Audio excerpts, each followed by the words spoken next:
Good afternoon and welcome to the Midday News. Here's what we have in the bulletin. School fights continue unabated as JTA calls for urgent policy intervention. Another fire at Church Street dump in St. Thomas. And later in sports, Jamaica relegated to Group 3 with Davis Cup loss.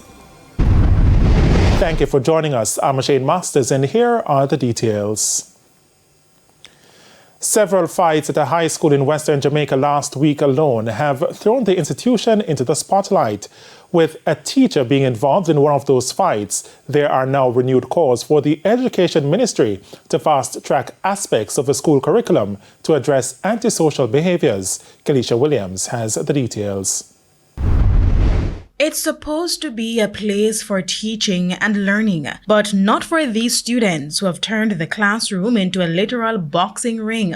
In this video obtained by our newsroom, two male students are being boosted by their classmates to fight. When things got heated, one of the male students was pulled outside by his classmates. In another video, a group of girls were caught in another brawl. Again, schoolmates tried to pull them apart. In yet another recent video, a student and teacher got into an altercation. It's not clear what was the cause of any of the fights at the Belmont Academy in Bluefields, Westmoreland. Now, efforts to reach the principal of the institution, Raymond Simpson, were futile. Calls to his cell phone all went unanswered. While not seeing the videos, President of the Jamaica Teachers Association, JTA, Leighton Johnson, has condemned the acts. He's calling for the Education Ministry to prioritize the character development and value attitudes in the school curriculum. Mr. Johnson noted that has been on the books of the ministry, but its implementation has been dragging. We call on the Ministry of Education to ensure that as quickly as possible, the character-based education program and project that we heard about some time ago needs to be implemented in our schools now. It needs to be fast-tracked. We need to be pulled to the table because if we continue to allow these kinds of situations to continue, then our country will get to a point where we cannot repair the damages. He says based on the state of violence in the nation's schools, the implementation needs to be now. The horse is all the way through the gate. Every other day we find these videos circulating of these violent interactions with our students. It has to happen now. The wheels within the ministry turn really slow, and we want them to get to the point where they understand that the longer they wait to implement these policy positions, more students are being exposed to the kind of negative behaviors. So we need them to move with pace. The JTA president is also calling for additional support in the schools through guidance counselors, school resource officers, and social workers. Mr. Johnson notes that currently it is 500 students to one guidance counselor. I'm suggesting that we perhaps need to get the quota down to 300 to 1. This perhaps would alleviate the issues, as well as an increase in the allotment of social workers assigned to the region. Kelisha Williams, TVJ News. The Early Childhood Commission, ECC, says it has identified 69 known early childhood institutions that are operating without a certificate of registration. It's part of the reason the Commission says it will be ramping up its crackdown on unregulated institutions. However, Director of Regulations and Monitoring at the ECC, Dr. Tracy and Morgan Smith, says the organization's officers are currently working with those 69 institutions to bring them into compliance. But Dr. Morgan Smith says there is greater concern about institutions that are operating under the radar. There's also a set that we may not know, and that's the danger. So although we know of these 69 institutions, we can go in when we find them to see if there's anything that is happening that we should take actions. But then there, for example, people are operating daycares in their homes and parents are supporting them and we don't know. This is where the risk is greater. Does this mean an automatic closure of the facility? Dr. Morgan Smith says no. If there are reasons for us to do that, then we will recommend closure. Right. But then that is it. So those are, we call them delinquent institutions. But that's not your first course of action, where you give them the opportunity first. Right. So we go in Okay. and we give them an opportunity to regularize themselves. Within what time frame? It all depends on what. Firefighters were summoned to the Church Corner disposal site in Morant Bay, St. Thomas this morning to battle another blaze. 2 units from the Morant Bay and Yallis fire stations responded. Assistant Superintendent at the Morant Bay Fire Station, Robert Locke, says the fire started sometime after 4. Upon arrival, they observed that it was a front part of the dump, which basically, not normally, that front part we never encountered. The team made an observation. From the district of observation, they have said that it's obvious that someone light that section. However, we had requested the Yallis fire station in order to assist us to have it under control. There was another fire at the disposal site 2 weeks ago. A section of Holland Bamboo in St. Elizabeth was destroyed by a fire yesterday afternoon. According to reports, about 5:45, fire was seen coming from a section of Bamboo Avenue. Residents then alerted the police and the fire department.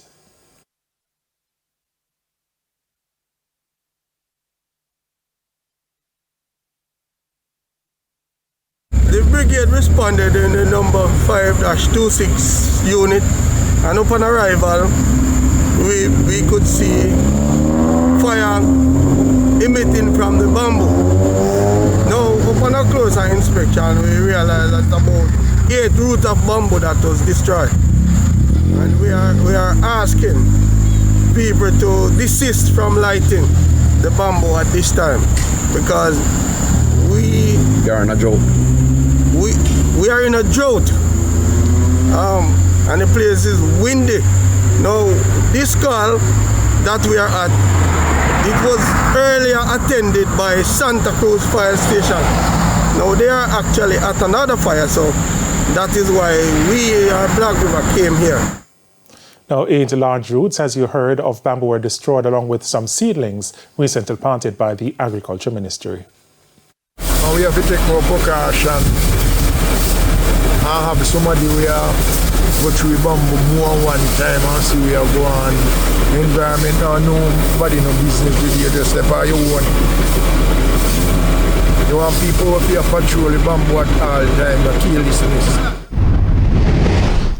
The St. Anne police say the parish saw a downward trend in major crimes in 2023.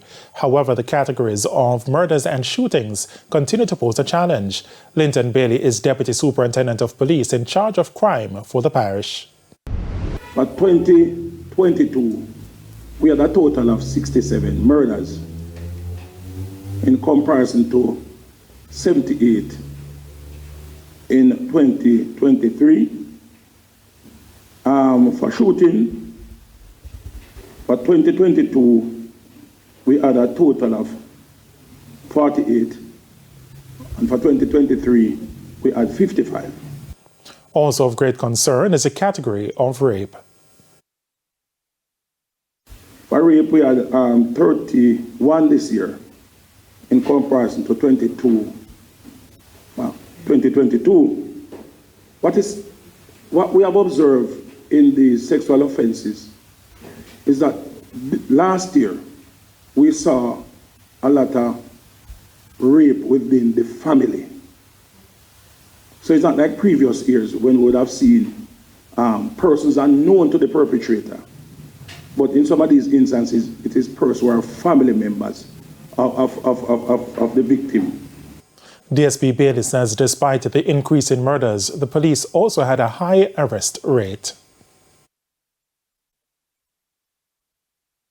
43% of our murders, we had cleared them by arrest. And out of that number, we had some significant cases that we might have heard of on the radio. And it's time for a break here on the Midday News. Stay with us, more stories when we return. Welcome back to the Midday News. The Southern Regional Health Authority, SRHA, says it is now more prepared to meet the demands of the region with the procurement of 9 retrofitted vehicles for its fleet. The region secured 3 ambulances, 4 utility pickups, a staff bus, and a truck. Details in this report. $99 million. That's how much the Southern Regional Health Authority, SRHA, says it spent to procure the additional vehicles. The 3 new ambulances will be assigned to the Maypen, Mandeville Regional and Black River hospitals. The purchase brings the number of ambulances in the region to 21 and the overall fleet, including vector control vehicles, to 99. Regional Director of SRHA Michael Bent says the aim is to have at least 2 ambulances at each hospital in the region. Smaller health centers also stand to benefit from the procurement. What we'll be doing is to pull 3 of the ambulances, at the existing ambulances, one from Maypen, one from Mandeville and one from Black River Hospital, and we'll put in those older ones into a primary care facility, so one at each health centre in each parish. So one would be in Clarendon at a primary care facility, one will be in Manchester at a primary care facility, and one will be in St. Louis at a primary care facility, so that when we have persons who come to the health centres and need, after being assessed, if they need to be transported immediately to a hospital, then we can respond. The emergency vehicles have also been equipped with new features. The new feature now is that we equip this one with a refrigerator. Purpose is we normally pick up blood samples from Kingston to the region on a daily basis. Instead of using an igloo for transportation, we now have a refrigerator installed in the vehicle. With over 2,000 ambulance trips done annually, the authority says it will be gradually upgrading all the vehicles in its fleet to better serve the public. Amoy Harriet, TVJ News. And it's now time for the Business Minute.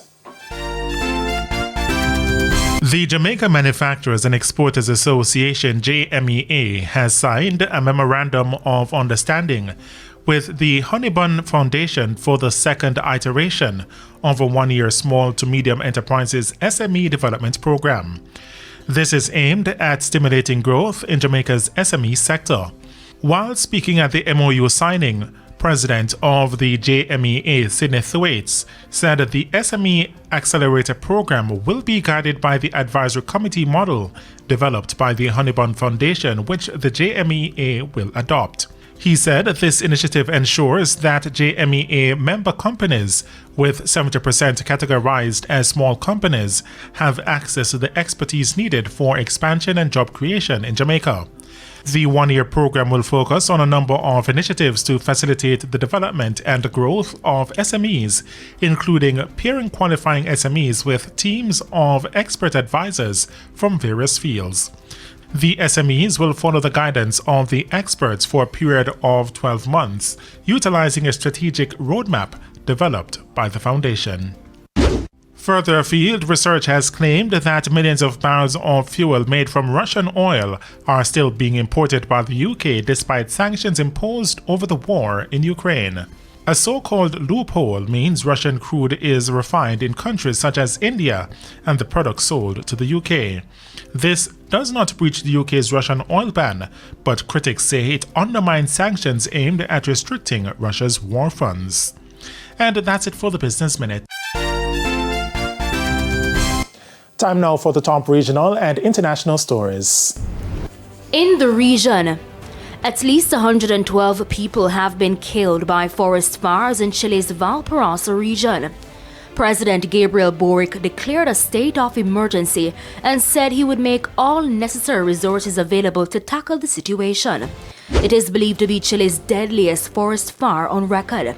A health alert was put in place in Valparaiso by the Health Ministry. On the international scene, hundreds of thousands of homes and businesses in California are still without electricity following severe flooding on Sunday in what officials are describing as one of the most dramatic weather days in recent memory.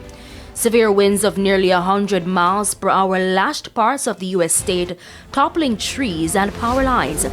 Several schools were ordered to close on Monday, and millions of people remain under flood watches as the state braces for another day of heavy rains. And the White House has warned that its airstrikes on Iran-linked targets in Iraq and Syria are just the beginning and not the end of its response to Iran.